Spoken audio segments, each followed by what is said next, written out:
What's good, everyone? Welcome back to the pod. I'm Eshan here with Ilyas, and we are the Brothers in the Box. Just a reminder, you can listen to a new episode every Sunday on SoundCloud, YouTube, and now Spotify, so make sure to go listen. Enough about that, let's talk about the news around the league. Yeah, so we've been looking, and this might be a little bit late. It was kind of happened around Monday last week, or this week, sorry. But the JT Miller captaincy, which is pretty exciting for him and his family. Uh, you know, After how he got treated in Vancouver, I feel like this is a really cool opportunity for him. Being named the 29th captain in Rangers history, huge market over there. Yeah. For him to kind of mark his place in it, and it is a kind of a full circle moment for him getting drafted there and now coming back and being their captain after Truba. I really like it, to be honest. I'm a big JT Miller fan. I am super competitive, and I know that he is too, and I understand where his competitive drive and his passion for the game comes from. I also know that when he was in Vancouver, that passion and that drive caused him to bump heads with people like Petey and Hughes, which caused some of the rifts to occur and him to ultimately not be in Vancouver anymore. But I personally really like the move from the Rangers. Yeah, I think the move is definitely an interesting one. I don't know how well it'll treat them in the long term. Just like looking to their whole team situation as a whole, they obviously do not have a lot of depth wi- in their lineup. Their defensive depth is decent, but their offensive depth it's just not cutting it for a playoff team as much as it should be.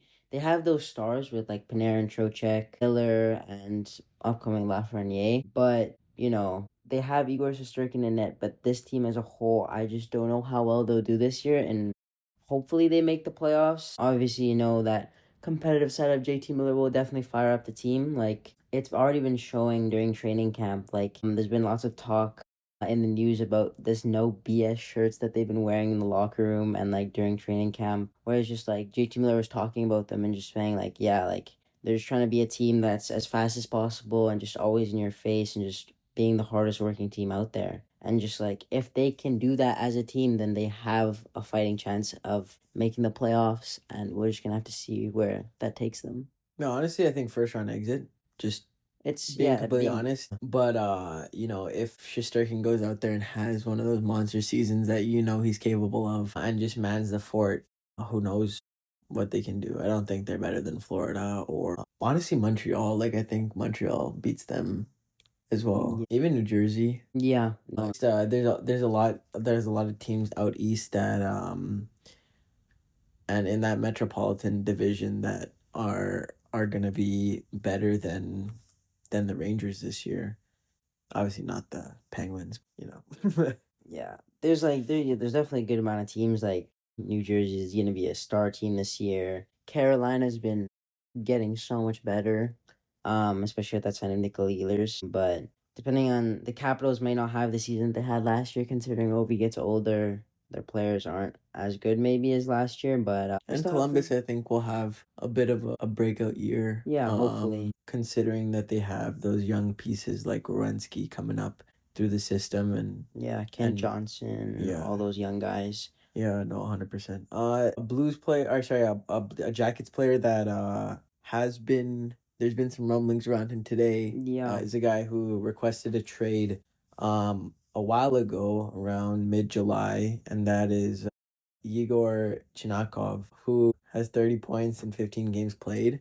I sounded so Russian there, but that's how you say his name, like respect the guy. 7 goals, 8 assists. Looks like a really, really interesting prospect. Could be a franchise altering prospect for some teams, to be honest. Yeah, I mean, like, he's definitely a young guy. He's 23 years old. And when he is talking about his trades, he's looking at two teams, which is the Blackhawks, obviously a very young team, very upcoming, so he may fit that timeline. And then he's also looking at the Oilers, a win now type of team. I think it was the reports were that he just like demanded his trade, and the Jackets are in talks with those two with teams. those two teams. I don't know if the Oilers could even make that work. Yeah. Considering that we don't have anything to offer. Yeah. You know, like we want to keep those key pieces. Bolaki. Maybe we might be trading him. I don't know, but we have to win now, though. We Yeah, have to win now. we It's must. like And he would fit the team. Like he has a $2.1 million cap hit, and he can be that player like next to Nuge on the third line, which could be very beneficial in some cases if he starts performing to the caliber of like starting to become the upcoming superstar.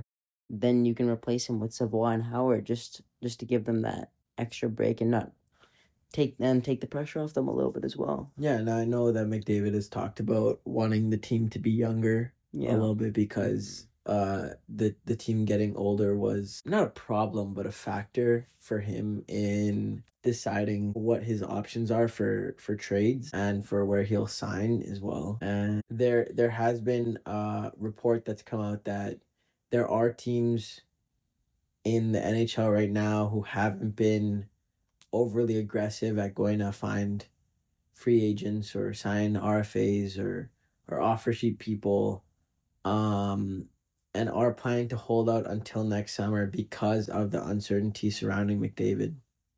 Yeah. And his situation in Edmonton. The Toronto Maple Leafs being one of those teams. Yeah. So I mean, there's kind of two situations where this goes out. Like these teams obviously are taking a gamble on McDavid not signing in Edmonton, but I think it'd be kind of cool if like McDavid did end up signing, and now these teams are kind of not in the best of position because they were trying to put that gamble out, and they're like, oh, we want to prey on the Oilers' downfall, basically. Exactly. Yeah. I also think it'd be kind of cool, like not to say that I would want McDavid to leave, but I think it'd be kind of cool for him to go play at Sid. Yeah, it would definitely be an interesting combo there. Yeah, obviously two very, very good players and like one that's done it, twice, I believe, with Pittsburgh and three times with Pittsburgh and just like having that younger talent and I don't think he has an opportunity to go win in Pittsburgh. Obviously not. But they don't have the lineup for him yet. They don't have something that would be too enticing. I think it would just be more to go get money, but yeah, I feel like that would be kind of a cool link up that we only get to see every 4 years. Yeah, yeah. Even during the Team Canada, he didn't really play with Sid all that much. It was mainly just on the power play. And when they did play on the power play together, it was basically automatic. No matter what, 100%. They always would feed someone, and that puck would go in the back of the net. That first goal of the tournament this year, it was elite. What was it, Sid to McDavid to McKinnon, or something like that. Like McDavid to Sid to McKinnon, they all three had a point on that at first. It was like 7 seconds into the power play. It's just crazy, just unnatural.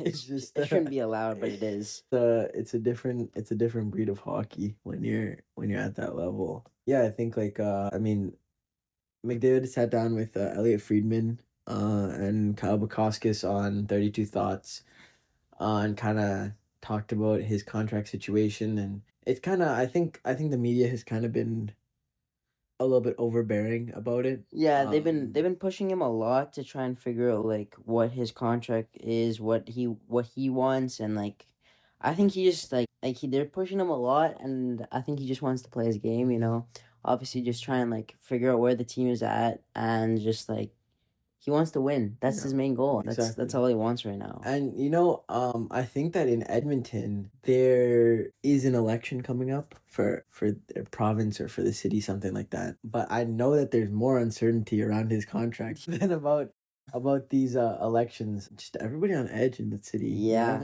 Just there's nothing to do out there. Well, it's kind of difficult when the best player in the league that's on your team could be traded away or it could be given away for nothing. Yeah. So, yeah. I mean, just like final things about McDavid. What are your contract predictions? I'm leaning towards that he's not going to re-sign in Edmonton. Really? Yeah. Wow. As much as I do want it to happen, like I'd be overjoyed if my prediction did not come true, to be quite honest. If he is gonna sign, I'm thinking somewhere in the $16 to $17 million range. I don't think he goes for something like what Kaprizov was offered, which is insane. Yeah, and he turned and down. turned down. I think that there's a lot of problems created when a player takes up 20% of the cap. Yeah, no, most definitely. It's not feasible to win like that and have the depth that's required in the playoffs to sustain that unless you draft really well, which is something the Oilers are so horrible at. But I guess we'll see. What do you think? For my contract prediction, I'm thinking around. I think he will resign. I think it'll be a short-term deal, like a lot of people are saying. I think my guess is a lot of people are saying 2 years. Or it's 3 years. My guess is gonna be 2 years, either 2 years or maybe even a 1-year deal with the team. But I think it'll be around the 17 to 18 million dollar kind of 2-year deal, and obviously that is a lot of money, but he deserves it. Like no matter what team he's playing for. Sure. He deserves more than that for Oh, sure. for sure. For sure. But Yeah, he's worth every penny. yeah, and obviously with that team around him, someone that hasn't been helping him too much has been Stuart Skinner so far. But he's apparently made strides during the offseason by losing 15 pounds in a month. Yeah, something like that. He was listed at what, 205 Yeah. at Oilers training camp, and I was looking at this. I sent this to Eshan. I was like, brother, what is going Bro, on? this Like guy, this guy lost 25 pounds in an off season. Are you kidding me? bro went Like on Ozempic for a month. Holy. it's insane, insane. Like he needs to show his before and after pictures for his transformation. No, but he came out just this yesterday or a couple days ago saying that it was a typo on the Oilers' part, and he's only down 15 pounds, which is still a lot. Yeah. I think it makes him a little bit more agile. Yeah. Like he was stating in that interview, he feels a little bit lighter. Obviously, like 15 pounds is a good amount of weight. Agility is part of something that he needs to work on. Yeah, a lot of the analysts that have been looking at him were saying that his movement around the crease and just his moving back and forth, like post to post, which most elite goaltenders are very good at, he lacks. So just having that extra, or there's less pounds on him will help him with that. And yeah, well, I'm thinking, what do the Oilers need from Skinner this year for them to be a successful playoff team and hopefully reach that end goal? Well, I think it's the same as it's been every year. Post above a 900 and have under 2.5 goals allowed. Yeah, I don't think it's that difficult. Yeah, He has a good defense in front of him. he does. He has a good forward group who is their game plan is pushing the pace and using their skill and their speed to create fast breaks and to create opportunities for themselves. Yes, I know hockey is hard. I know playing goalie is hard. But I don't think it's a big ask. No, I don't think it's a crazy ask. Especially with that team in front of you having two of the best players in the league on your honestly, possibly 1 and 2. Yeah, 1 and 2 on NHL, and having both those players on your team with that ability to score basically whatever they want against any goaltender. And if you can post, like, I'm not even asking for those goals against. I'm asking just for that not above the 0.9 save percentage. If you can get there, then you're not going to be the one to blame anymore. And that takes so much pressure off you, but you just need to get to that little mark for you, and you'll be fine. I also think for Skinner, it might be a little bit mental. It most definitely is. Because you go in season after season and fans are blaming you. And I don't think there's anybody in that locker room that's blaming him, and the management says they believe in him. But you saw what happened last year in the playoffs, which is just horrible, where he was getting death threats. Yeah. And his family it's just absolutely horrible situation, and whoever's sending those are just absolute just scum of the earth, because there's no need. It's not that deep. Yeah. I know I want to win as much as any other Oilers fan wants to win, but going that low is completely unnecessary and something I wouldn't have expected from Oilers fans. But that affects you mentally. I don't know whether people are expecting this to actually help with his performance, because it's probably doing the opposite. To be completely honest, it's probably hindering his performance more than it's helping. Yeah, well, I mean, luckily he has that confidence still. Obviously, he lost those pounds, and he's said in the news that his goal is to win the cup this year and also somehow make the Team Canada team for the Olympic team. I don't know how well that's gonna happen. I don't think it will happen. If I'm being brutally honest. Yeah, he's gonna have to have perfect Yeah. first 2 months. Yeah, if he has a Hellebuck type performance in the regular season, then he'll be okay. Not in the playoffs. We don't want a Hellebuck emulation in the playoffs. No, thank you. But yeah, if he does that well, then he should be able to maybe make the third string goalie for Team Canada, but I highly doubt it. Something that was announced from the LA Kings was the Kopitar signing. Or sorry, it's not signing, but the Kopitar retirement. Yeah. Which he has been a cornerstone of this LA franchise since he came into the league. Yeah. I'm pretty sure that he was drafted there in 2003. I think so, yeah. Yeah, and he's had a very long career and lots of accomplishments. 2005. So 20 seasons in the NHL is not an easy feat. Yeah. He's been playing since I was born. Yeah.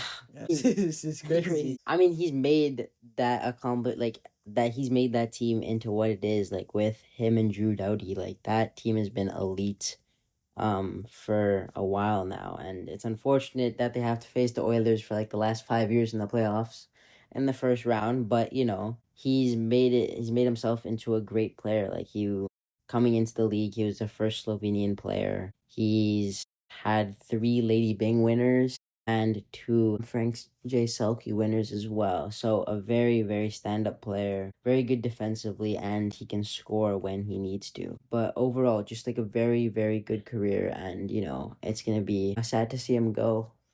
Yeah, I think you don't get to see many guys in the league now who stay with one team their whole career. Yeah, no, most definitely. And be there in the good times, in the bad times, and everything in the middle.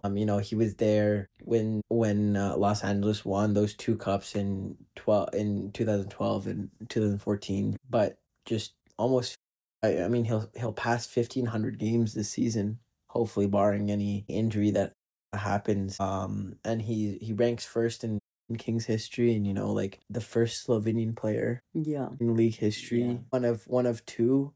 And the other guy, I don't even know his name, but he only lasted like 50 games. Yeah. So you can understand his impact on the Slovenian hockey, and how kids look up to him in Slovenia, and who are dreaming about coming to the NHL because of Kopitar. Yeah, I know, like, he was seen as, like, a national hero of the hockey world for Slovenia because they don't have anybody else realistically to cheer on. And because he's done so much as a player, it's been truly, truly amazing for that nation as a whole. I know, like, I don't know how well they'll do in the Olympics or even if they'll make the Olympics for the 2026, but even if he gets a chance to play, like, that would be more than amazing for them, and especially for him in his last year in the NHL. Moving on to some more unfortunate news around the NHL. A couple bad things that have been happening recently. Rasmus Dahlin and his wife were on vacation in France recently, and she started feeling sick. I think it was a couple months ago. Oh, a couple months ago. Yeah. And yeah, her heart apparently stopped working. She needed CPR, and the doctors in France and a couple in Sweden, I believe, came to help. They all from Sweden. Yeah, and she ended up getting a heart transplant. Yeah. Just really, really crazy stuff. Yeah.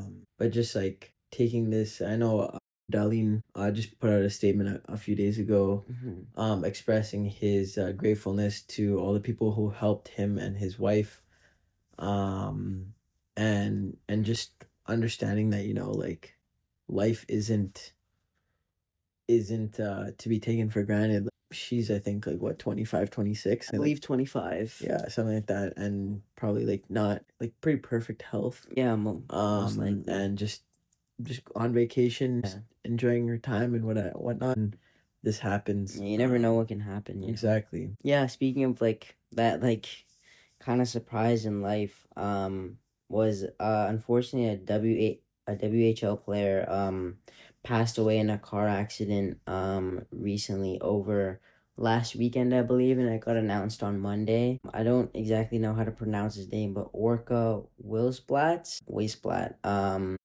Yeah, he unfortunately got hit in BC. He was 25 years old, I believe, and he had made his professional debut with Pensacola of the SPHL in 23-24 season, and he had a pretty good year with the Federal Prospect Hockey League in Athens, Georgia, where he recorded 42 points in 37 games. So a very good player for that team. And it's just really unfortunate to hear Yeah, that. like definitely prayers go out to him and his family. Car accidents are a horrible thing. Remind our viewers to stay safe on the roads, and Yeah. just I hope that him and his family can can find some peace and are able to move on from this situation.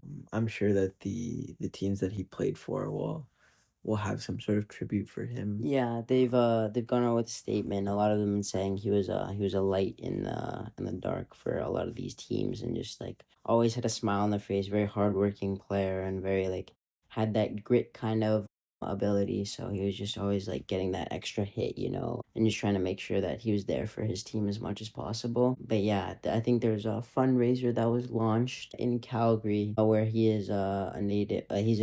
He's from Calgary, so yeah, I think they've dealt with that really nicely, and of course, hopefully, his family can find peace from that. Absolutely. Another young player that's been in the NHL news is Mason McTavish. He did not show up for NHL training camp. He did with not the indeed. Ducks. And he has instead been skating with the Ottawa 60. Hint, is he going to Ottawa? Who knows? We are not sure what is going through his mind, what's going on. I know he definitely doesn't want to play in Anaheim, that's for sure. Yeah, I mean, he has not specifically asked for a trade, and there hasn't been any offer sheet talks, so we never know what his future is in Anaheim. Yeah, but But not showing up to training camp is a big thing to say. Is a big statement, and me at least we're talking about this. Like, even if he hasn't requested a trade or any offer sheets, we're talking about potential trade destinations for him. And considering he's playing with the 6-7s in Ottawa, shows that he may be interested in the Ottawa team, but he could also be a possible trade destination that we were talking about was Calgary. Obviously, it wouldn't be ideal because he would stay in the Pacific Division, but it makes a lot of sense for the team, with Matt Coronado becoming a very high value player for them in the near future, and just in general them getting older. Yeah, but I think like Calgary wants to move younger. I feel like also like though does Anaheim, what would Anaheim really want back? Because Anaheim is a younger team. Yeah. They just got McQueen. I love him. I love that jersey. Gonna get that jersey for sure. Need that jersey. But yeah, just looking at their lineup, they have some prospects, and some picks that they could give up. But how long does Anaheim stay in this limbo rebuilding phase where we're just gonna be horrible and not do anything kind of thing? Yeah, I mean, like, that's probably why Mason McTavish hasn't shown up to training camp. It's been like, I wouldn't want to stay on a team that's on the fence usually. Obviously, their team is getting a little bit older and more developed, so I think they will, even if Mason McTavish comes back for this year, I think they will make a lot of strides. But, like, looking at Calgary for him, like, even if Anaheim did want to get just a little bit older and bring in a defenseman that Calgary is looking to trade away, like Rasmus Anderson, it's more than doable for them. But yeah, it's like you never know what's going to happen with that team. Obviously, you never want the Pacific getting better in any way, but that just makes the Oilers their life harder. Yeah. But it's definitely interesting for Mason McTavish and see what he has in store for the future. Yeah, absolutely. The other thing about contracts is the fact that sometimes brothers do want to play together. Yeah. And sometimes that is possible. Sometimes that isn't possible. You've seen it with the Sedin brothers. And yeah, the Sedin brothers, the Stahl brothers, and the Hughes brothers might be hoping that they can make it happen. I'm sure Quinn Hughes wants to play with his brothers. I'm sure Quinn Hughes does want to play with his brothers. I know that he's not really thinking about that contract right now. No. Mr. Captain, in Vancouver. I don't know if any of the viewers were able to watch that series that they did last year about the NHL players during the playoffs. Looked like he was just living life, Mr. Health Freak. Has a nice apartment looking at Rogers Arena. But this could be the biggest NHL trade deadline in the last 20 years. Yeah, and I don't think that's crazy, especially if definitely could McDavid isn't signed. Yeah. Maybe, and I'm not saying that the Oilers do this, but maybe the Oilers do want to go get some value for him and they don't want him to walk in free agency, and they pull the trigger. Yeah, and then they just go out and they trade him, you know? I think that if the Canucks don't have a good year, which I'm not predicting that they will, I think that they will take a step forward. Very contingent on how PD does, to be honest. No, most definitely. But I think that if they are good, they push for the playoffs. If they aren't great, maybe it's time to stay Vancouver. This last rebuild wasn't good. Let's do another rebuild. Let's run back the rebuild. And maybe they ship Hughes to New Jersey for some bigger pieces. Yeah, I know, like, we were talking about this before, but, like, New Jersey has those young pieces that the Canucks could use in their rebuild, and, like, they don't have to start from scratch, especially with a player like Quinn Hughes and the value that he has, like, bringing in younger players and players that even have value now that can be traded as well, like, players like on New Jersey, like Jesper Bratt, even like Simon Nemec as a defenseman, those young players, and even older players, if somehow they think that, trading Quinn Hughes away will help them push for the playoffs more. But even like Dougie Hamilton on that team, they have those pieces to try and go get Hughes. We'll see what Vancouver wants. I know Vancouver has done a lot to try and keep him here. I don't think he would still be here if he wasn't captain, or if Vancouver didn't get that head coach that they hired this year that really likes Quinn Hughes. Yeah, his contract is laughable. To be honest. Like, it so is. it's $7 million. I think so. It's crazy that he's really on a. It's not even a hometown discount because he's not even from here. You know, like it's honestly it's a bit absurd that he signed that coming out of his rookie deal. But like, I feel like part of the reason why he has become captain and has come into this light as a star defenseman in this league is because of the work that like Tyson Barrie did throughout his career as like an undersized defenseman, paving the way for undersized defensemen in the league. He just recently retired. Yeah, he did. And it just kind of goes to show that maybe Quinn Hughes is now paving the way for other up-and-coming prospects who are undersized defensemen who will play a similar style to, and it's cool to see that trajectory of what the future will bring. Yeah, like, you definitely have Hughes as a Norris candidate potentially for next year as well. Like, it'll be very big season for the Canucks, because if there's no team that is willing to push for the playoffs in front of Hughes, it's going to be a very different situation heading into the trade deadline. And even if they don't trade him this year, because he still has 2 years left on his deal, trading him next year to New Jersey if they want that extra piece. And I think New Jersey on that team, or if he's on New Jersey, that's a contender. It definitely is. Like a very high contender. Like, yeah, that honestly would be my pick to make it out of the East. Yeah, no, I think, especially with depending on how much they give up for Hughes, because they're gonna have to give up a lot. I know that for sure. But depending on what they give up, they would have an amazing defense. Yeah. If they somehow kept Dougie Hamilton in that deal, which they most likely won't. But even having both Luke Hughes and Quinn Hughes on the same team, Luke Hughes is very, very, like, he's upcoming, and he's starting to become that better defenseman like his brother. And just like the chem on the team. Yeah, it's gonna be like playing with your brother is just a different level. Like, we've experienced this. Yeah, it's just that like that intangible, that you get from that chem, I think just makes the team a whole lot better. We're just gonna have to wait and see what happens with the Canucks. Yeah. But hockey is starting today. Season today, 4 o'clock. We have a game. The Blues versus the Stars. Probably gonna be a bunch of rookies, maybe some NHLers, but hockey is starting. So thank you for listening, guys. You can catch us next Sunday.